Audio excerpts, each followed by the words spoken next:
Welcome back to Open Window Politics. Today we're going to be doing a prediction between the former Secretary of Transportation under the Biden administration, Pete Buttigieg, versus the current Vice President of the U.S., most likely Republican frontrunner for the 2028 Republican presidential primary, J.D. Vance, current Vice President.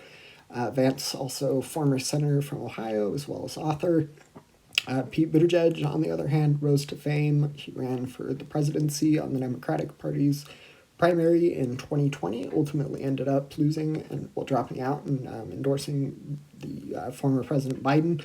And he has been seen as a potential contender for the 2028 presidential election. Biden was able to give him some experience in federal government with the Secretary of Transportation position, and he's been considered as one of the nominees Democrats could put forward to potentially compete with. At the moment, it's looking like Vance for the Republicans, but we've still got quite a while before the 2028 elections, so a lot could change.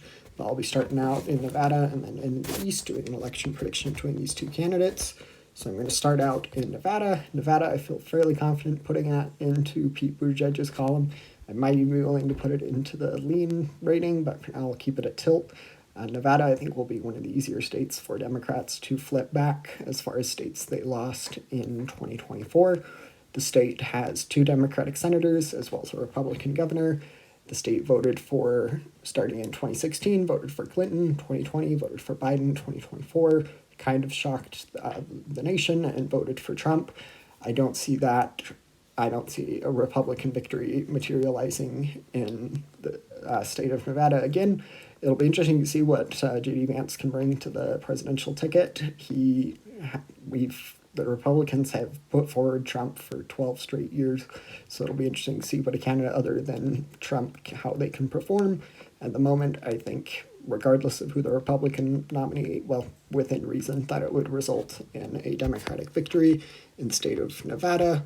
And then as far as Arizona goes, I think that Buttigieg would be a real contender here. He is definitely tried to portray himself as more of a moderate. He's appeared on Fox News on a couple of occasions and has definitely had some Midwestern appeal, Rust Belt charm. And we'll get to those states later. But ultimately, I think with Vance being at the top of the ticket, just a less polarizing figure, still very polarizing, but less so than Trump, that it would result in a Republican victory in the state of Arizona. And then we get to the district here in Omaha, this district in Nebraska. I'm going to put that into the lean blue rating. This district went for Harris in 2024, and that was obviously a very awful year for elections for Democrats. So I think if they could win it in 2024, they could easily win it in 2028, with the national environment being much more favorable for Democrats at the moment. So that's going to be one more vote for Pete Buttigieg, bringing us to 232 to 230. Then I'll go to the other half of the Sun Belt. Georgia, I think, would end up in Buttigieg's column. The state had some positive news for Democrats in recent elections in 2025. Both Georgia and North Carolina will have a Senate race, and that can give us strength coming up in November, and that can give us an idea of which way the states are leaning. But I think Georgia, I feel more confident in putting into Pete Buttigieg's column. North Carolina, I'm going to put that into J.D. Vance's column. North Carolina hasn't gone blue in quite a while. If I remember correctly, it was 2008 was the last time the state voted for a Democrat on the presidential level.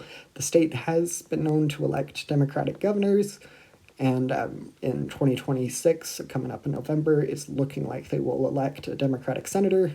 That Democratic senator is a former Democratic governor, so he was a good candidate for Democrats could put forward. But I think on the presidential level, I think that North Carolina's Republican leanings will hold strong, and that it will remain in J.D. Vance's column. So with that, it's practically a tied game. We're at 248 to 246. We'll start out in Michigan.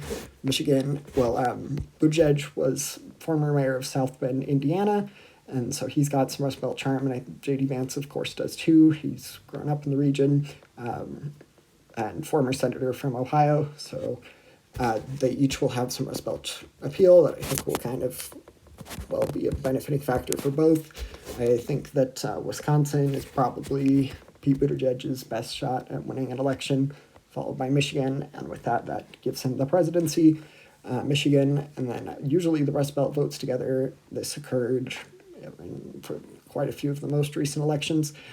So I'm going to go with Pennsylvania also in Buttigieg's column. And that brings us to a final tally of 292 Electoral College votes for Pete Buttigieg to 246 for J.D. Vance. Feel free to like and subscribe. Thanks.